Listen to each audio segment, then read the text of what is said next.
नमस्कार, मैं राहुल नागपाल और आप देख रहे हैं सोशल मीडिया। मेरे साथ हैं प्रोफेसर लक्ष्मण यादव। आज जंतर मंतर पे एनईपी को लेकर के, न्यू एजुकेशन पॉलिसी को लेकर के प्रोटेस्ट था। वहाँ पर लक्ष्मण जी का भाषण था।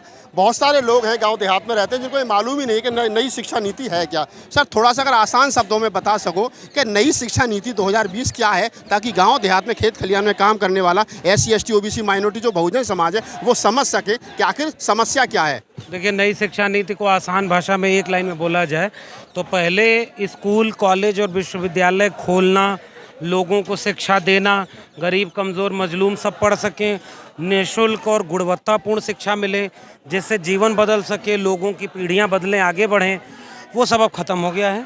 नई शिक्षा नीति में सरकार अपना हाथ पीछे खींच चुकी है। नई स्कूल, कॉलेज, डिग्री कॉलेज, विश्वविद्यालय अब नहीं खोले जाएंगे। जो खुले हैं उनमें 3000 से कम बच्चे होंगे तो बंद किया जाएगा। अगले 20 साल में जो 45,000 डिग्री कॉलेज तक कम करके 15,000 किए जाएंगे। प्राइवेट स्कूल खोलेंगे। तो सरकारी शिक्षा खत्म हो गई है, जो अभी नहीं तुरंत दिखेगी, धीरे धीरे दिखेगी। मल्टीपल चॉइस है, यानी उसको आसान भाषा में कहें तो 1 साल की डिग्री लेके आइए, 2 साल की डिग्री लेके बाहर निकल आइए, 4 साल की डिग्री लेके बाहर निकल जाइए। डिग्री पर जोर दिया गया है, शिक्षा को बर्बाद कर दिया गया है। स्किल यानी हुनर पर। तो कुम्हार, लोहार, बढ़ई, नाई, मोची, इनके लोग तो हुनर पीढ़ियों से थे। अब ये नई शिक्षा नीति में आप अगर उस तबके से आते हैं तो आपको कहा जाएगा आप अंग्रेजी मत पढ़ो, आप प्रोफेसर क्यों बनोगे। एंट्रेंस, सेंट्रल एंट्रेंस टेस्ट होगा, एक टेस्ट दिया जाएगा जिसकी कोचिंग में फीस होगी लाखों रुपया। आप लाखों रुपया फीस दीजिए तब आपको एडमिशन मिलेगा BA करने के लिए। वो सब होगा तो आपको अच्छी शिक्षा, अच्छा एडमिशन नहीं मिलेगा। तो छोटे जो ऐसे कोर्स हैं जिनमें नौकरी नहीं है, तो वही वापस आप वर्ण व्यवस्था लागू हो जाएगी जो इस देश में पहले से थी। सरकार ऐसा कर रही है, कुछ बुद्धिजीवी लोग, आप प्रबुद्ध लोग हैं, आप जैसे लोग इसको समझ रहे हैं। आम जनमानस नहीं जुड़ रहा है इस आंदोलन के साथ में। कैसे आम जनमानस तक ये बात जाएगी, कैसे वो समझ पाएगा, कैसे इस आंदोलन को बड़ा आंदोलन बनाया जाएगा, देशव्यापी आंदोलन बनाया। मैं तो आम जनमानस से चिंतित इस बात के लिए हूँ कि भाई एक बात बताइए कि आप महंगाई से तो परेशान हो नहीं रहे, अशिक्षा, महंगाई, बेरोजगारी, पेट्रोल का दाम, सरसों का दाम, सरसों का तेल, इन सब से तो वो लोग जाग ही नहीं रहे। उनको मंदिर की चिंता है, उनको मस्जिद की चिंता है। शिक्षा का सवाल तो ऐसा होता है जो तुरंत दिखता नहीं है ना, वो तो 5 साल, 10 साल, 15 साल बाद आपको पता चलेगा कि अरे स्कूल बर्बाद, डिग्री कॉलेज खत्म, कुछ भी नहीं है, फिर वो बचाने की स्कीम नहीं रहोगी। सरकार की क्या मंशा है? ऐसा सरकार की मंशा यही है कि आपके बच्चे पढ़ लिख करके बहुत सवाल करते हैं। पढ़ लिख लेते हैं तो पूछते हैं महंगाई क्यों आ गई, पढ़ लिख लेते हैं तो कहते हैं घोषणा पत्र में तुमने ये लिखा था, किया क्यों नहीं, पढ़ लिख लेते हैं तो कहते हैं देश में नफरत का माहौल मत फैलाओ। ये सब खत्म हो, सवाल कोई ना पूछे, और जो भीड़ की तरफ ले जाया जा रहा है उसी भीड़ में सब तो भागें, यही सरकार चाहती है। इसलिए शिक्षा बर्बाद करो। शिक्षा बर्बाद करोगे तो एक अपड़ कुपड़ भीड़ तैयार होगी, जिसको पता ही नहीं है कि इंग्लिश मीडियम में कितने लोग UPSC सेलेक्ट हो रहे हैं, प्रधानमंत्री बधाई दे रहे हैं और बैकडोर से लेटरल एंट्री आ गई है, कोई परीक्षा की जरूरत नहीं है। जिनको पता ही ना हो कि लेटरल एंट्री से प्रोफेसर बन जाएंगे, नेट PhD की डिग्री की जरूरत नहीं है। शिक्षा की डिग्री का लेके आप घूमिए, आपको कोई रोजगार नहीं मिलेगा, आप सवाल ना पूछें, इसलिए आपको डिग्री ऐसे दे दी जाएगी घर बैठे, आपको कोई पढ़ने के मतलब नहीं। चेतना विकसित करना, बाबा साहब से लेकर के पूरा सामाजिक न्याय का आंदोलन, राष्ट्र बनने की प्रक्रिया का मतलब ये था कि जागरूक नागरिक पैदा हो, वो अपने हकों के लिए जागरूक हो, देश किस दिशा में जा रहा है, समाज की कमी क्या है उसको ठीक करें। तो ये सारे लोग जब पढ़ लिख लेते हैं सवाल करते हैं और वो जवाब देना नहीं चाहते, इसलिए शिक्षा बर्बाद। सरकार को सवाल पूछने वाले लोग पसंद नहीं, बिल्कुल सवाल ही नहीं, उनको जवाब नहीं देना है, इसलिए वो सवाल पूछने वाले हर किसी से नफरत करते हैं, उनको चुप कराते हैं, कुछ को जेल में डालते हैं, कुछ को मुकदमे करते हैं, और बाकी पीढ़ी दर पीढ़ी खामोश हो जाए, इसके लिए वो ये सारे काम करते हैं। प्रोफेसर रतन लाल हो, प्रोफेसर आनंद तेलतुंबड़े हो, महाराष्ट्र से तमाम लोगों पर हमला हो रहा है, तमाम लोगों को जेल में ठूसा जा रहा है सवाल पूछने वाले लोगों पर। आपको डर नहीं लगता? देश भर में जा रहे हो, बोल रहे हो, मतलब पत्रकारों पर हमले हो रहे हैं, प्रोफेसर्स पर हमले हो रहे हैं, जेल में डाला जा रहा है, सरकार मतलब बोलने वालों की जवान को कहीं ना कहीं काटना चाह रही है। बिल्कुल, वो जानते हैं हर दौर में ऐसा जुल्म और ज्यादती रही है, हर दौर में फिर कुछ लोग उठ के खड़े हो जाते हैं जो किसी जुल्म और ज्यादती से, किसी तानाशाह से डरते नहीं है।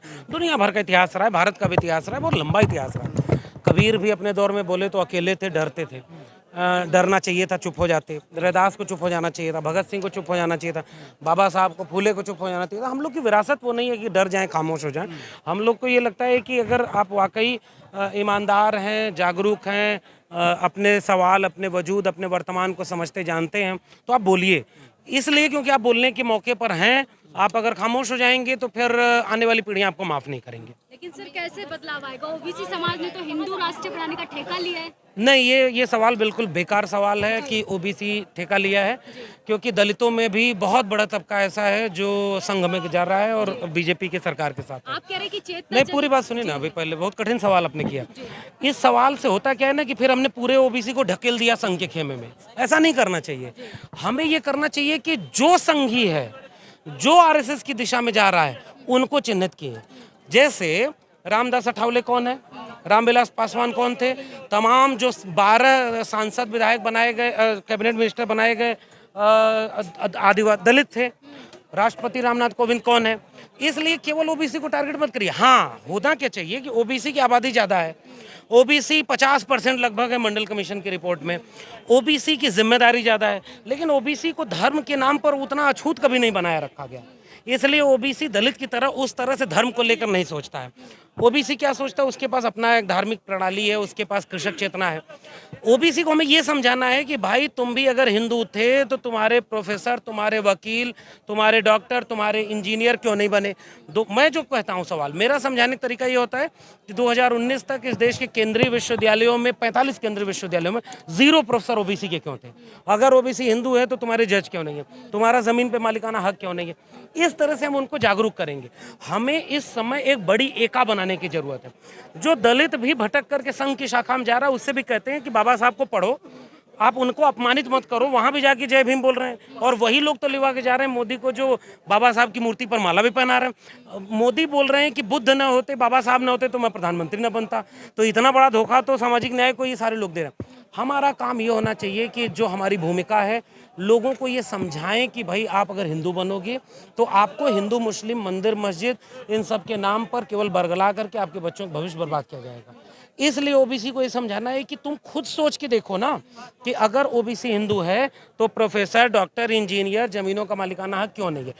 ओबीसी धर्म से उस तरह प्रताड़ित ही नहीं रहा, इसलिए उसको समझाना कठिन होता है।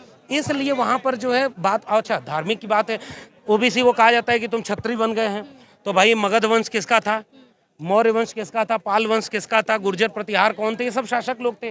तो इसलिए वो अपने को छत्री कहते हैं, जो गुलामगिरी में ज्योतिबा फुले भी कहते हैं, हुअर शूद्रा में डॉक्टर अम्बेडकर कहते हैं कि ये जो लोग ब्राह्मणों के सामने झुके नहीं, आर्यों के सामने झुके नहीं, उनको उन्होंने शूद्र बनाया। इसलिए हमारी भाषा, हमारी शब्दावली ऐसी हो कि जो नहीं समझ रहा उसको जोड़ने के लिए, उसको अपनी तरफ ले आने के लिए कि भारत का संविधान बचेगा तभी ओबीसी बचेगा, भारत का संविधान बचेगा तभी दलित बचेगा, मंडल कमीशन बचेगा तभी भारत के संविधान का पूर्ण रूप से लागू हो पाएगा। इसलिए शिक्षा की लड़ाई लड़ना जरूरी। इसलिए आज हम यहाँ पे छात्र संसद कर रहे थे कि शिक्षा बचाओ तभी देश बचेगा, तभी दलित, पिछड़े, आदिवासी, पसमानदा, महिलाएं, ये सब जो 90% लोग हैं ना, इन सबको समझाने की जरूरत है। प्रेम से, तर्क से, सूचना दे करके, तथ्य दे करके कि आप अपने हित को पहचानो, अपने बच्चों के भविष्य को पहचानो। ये सरकार आपके बच्चों का भविष्य बर्बाद करके मंदिर मस्जिद के नाम पर आपके बच्चों को दंगाई बना रही है। उसमें सब शामिल हैं। जो नहीं समझेगा उसके बच्चे कल को से माफ नहीं करेंगे।